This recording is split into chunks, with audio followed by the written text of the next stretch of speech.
مسائل ہمارے سامنے آ جائے تاکہ ہم بیجا مبالغے سے بچ کر توازن کی راہ پر رہیں۔ اس رجب المرجب کے آخری ہفتے کے اندر جس عظیم ہستی کی نسبت ہے، لوگ کہنے کہ پیدا ہوئے تھے، وفات ہوئی تھی، میں نے کہا اس کو چھوڑیں، آپ ذکر ہمیشہ ہوتا ہے۔ جب ایک مشہور ہو گیا رجب میں ان کا ذکر، تو آپ تاریخوں کے پیچھے بھاگنا یہ کوئی طریقہ نہیں ہے۔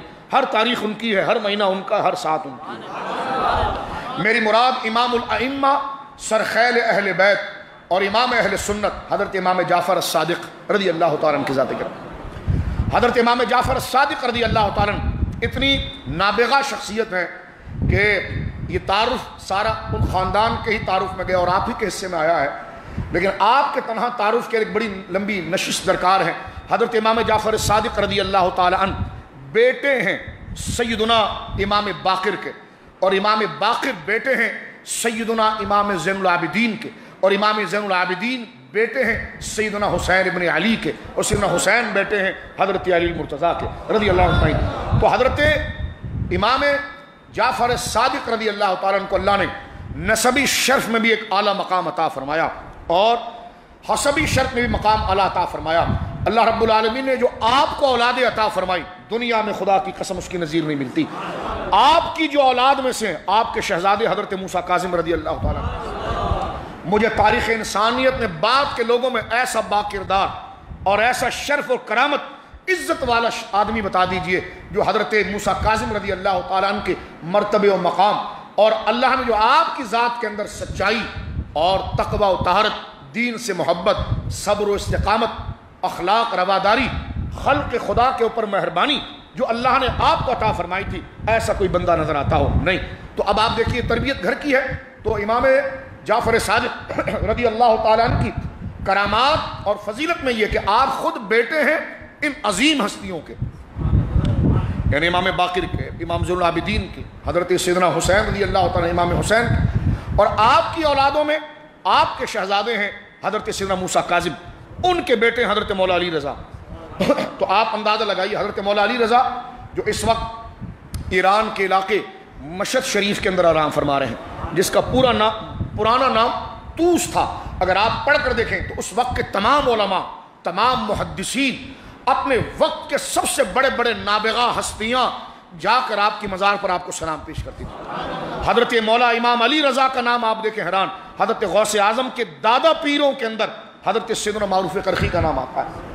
حضرت امام معروف قرخی رضی اللہ تعالیٰ امام الاولیاء ہیں، یوں سمجھیے کہ اولیاء کے آفتاب، ولایت کے سورج کا نام معروف قرخی ہے، اور معروف قرخی کون ہے؟ امام علی رضا کے دھوبی ہے۔ تو آپ اندازہ لگائیے جو مولا علی رضا کے گھر کا دھوبی اس مقام پر پہنچ گیا اور مقام پا گیا، اور ساری اور ہم تمام سمیت سرکار امام الاولیاء امام معروف قرخی کی تعریف کر رہے ہیں، تو مجھے بتائیے جس کی صحبت، جس کی خدمت کر کے جسے اللہ نے امام اولیاء بنا دیا ہے، تو اس امام علی رضا جو ان کے مرشد ہیں ان کی کیا شان ہوگی، اور ان کے والد سرکار موسیٰ کاظم کی کیا شان ہوگی، اور ان کے والد امام جعفر صادق کی کیا شان ہوگی۔ یہ میں اجمالاً صرف آپ کو بتا رہا ہوں تاکہ آپ بڑھیں اور ان کی تاریخ کا مطالعہ کریں کہ اللہ رب العالمین نے ان کو کیا مقام عطا فرمایا۔ میں گفتگو کو سمیٹتے ہوئے جملہ کہنا چاہتا ہوں کہ حضرت امام علی رضا جو پوتے ہیں، یہ تعریف حضرت امام جعفر صادق کی۔ حضرت امام جعفر کون ہے؟ حضرت امام اعظم و حنیفہ ان کے سامنے ان کے جوتوں میں بیٹھا کرتے تھے۔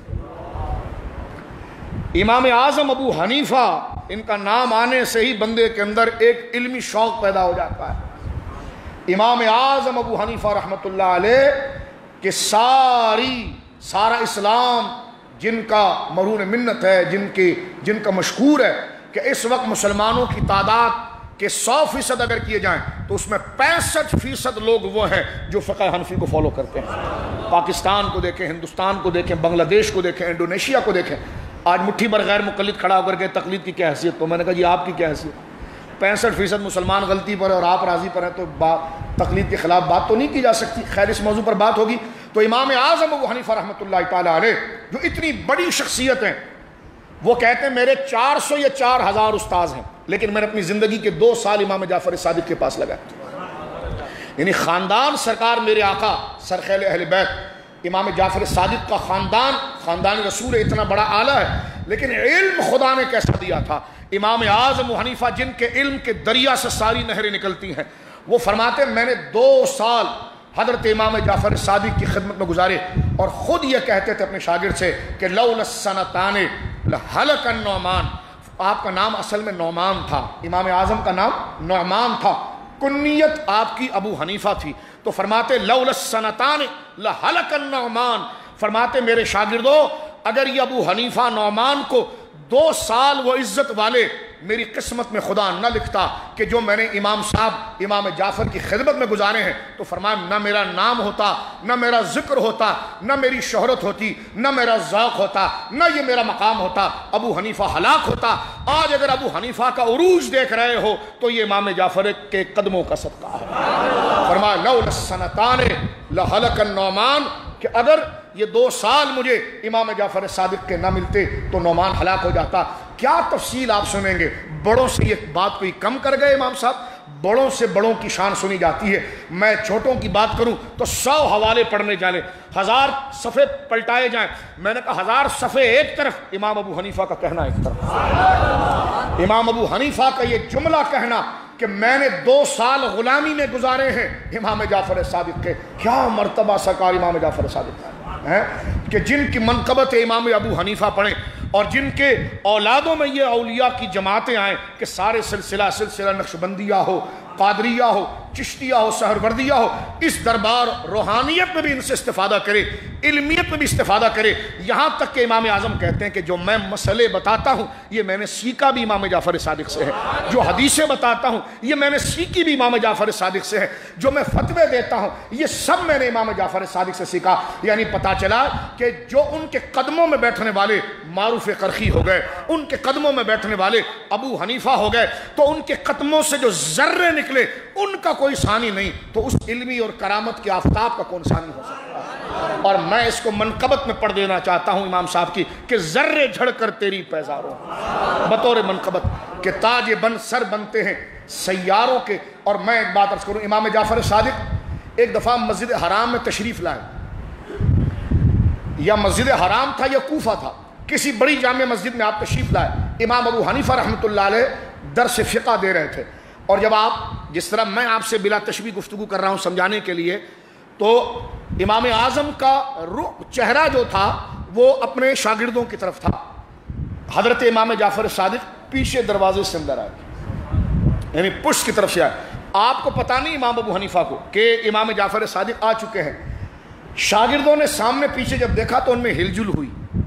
تو حضرت امام اعظم نے جب مڑ کر دیکھا تو ایک ستون کی آڑ لے کر امام جعفر صادق ان کا درس سن رہے تھے کہ ابو حنیفہ درس کیسے دیتے ہیں، سن رہے تھے. تو حضرت امام ابو حنیفہ قدر والوں کو جانتے ہیں، اور صحیح کہا کہ قدر والے جانتے ہیں قدر و شان اہل بیت. اہل بیت کی شان، لوگ کہتے ہیں جی ہم عزت والے ہیں. میں نے کہا عزت والا بولنے سے نہیں ہوتا، جو عزت والوں کی عزت کرتا ہے وہی عزت والا ہوتا ہے. حضرت امام اعظم ابو حنیفہ رحمہ اللہ نے جب مڑ کر دیکھا تو ایک پلر کے ایک ستون، مسجد کے ستون کی آڑ لے کر امام جعفر صادق کھڑے ہیں. تو فوراً کھڑے ہو گئے امام صاحب اپنی مسند سے، اور آنکھوں سے آنسو جاری ہو گئے، اور آپ کی محبت اور آپ کے مرتبے کے روب میں رونے لگے، اور کہنے لگے حضور اگر آپ نے آنا تھا تو مجھے مطلع فرماتے یہ کیسا تھا کہ آپ کھڑے تھے اور ابو حنیفہ بیٹھا ہوا تھا. فرمایا خدا کی قسم اگر مجھے پہلے پتا چلتا امام صاحب کہ آپ نے تشریف لانا ہے تو دنیا ابو حنیفہ کو بیٹھا ہوا نہیں، آپ کے آنے میں استقبال میں کھڑا ہوا دیکھتی. تو یہ گھرانے کا ادب حضرت امام جعفر صادق رضی اللہ تعالی عنہ ورداہ عنہ کے مقام و مرتبے کے حوالے سے تھا. امام بخاری کے ٹکر کے ایک محدث گزرے ہیں حضرت امام ابن خزیمہ، اور انہوں نے بخاری کی ٹکر کی کتاب لکھی ہے صحیح ابن خزیمہ. وہ کہتے ہیں کہ مصر میں میرے کچھ حاسد علماء پیدا ہو گئے، تو مجھے دوستوں نے کہا یار مصر چھوڑ دو، آپ کہیں اور جاؤ. کہتے میں حضرت مولا علی رضا سے بڑی محبت کرتا تھا. اس بات کو شاہ عبدالعزیز محدث دہلوی نے بستان المحدثین میں لکھا ہے. کہتے میں نے مصر سے سفر کیا طوس کا، موجودہ مشہد کا، مشہد شریف کا. کہنے میں آیا مشہد اور وہاں میں نے مدرسہ قائم کیا. اور کہتے خود اس بات کو صحیح ابن حبان میں، علامہ ابن حبان نے اپنی کتاب الثقات کے اندر، ابن حجر اسقلانی نے تہذیب التہذیب کے اندر جو اہل سنت کی اونچی اسماء الرجال حدیث کی کتاب ہے اس میں لکھا ہے کہ جب حضرت امام ابو بکر بن خزیمہ 313 317 اس کے لگ بھگ 3 صدی ہجری کے یہ محدث ہے، امام بخاری کے ٹکر کے محدث ہیں، اور اس ٹکر کی کتاب آپ نے صحیح ابن خزیمہ لکھی ہے۔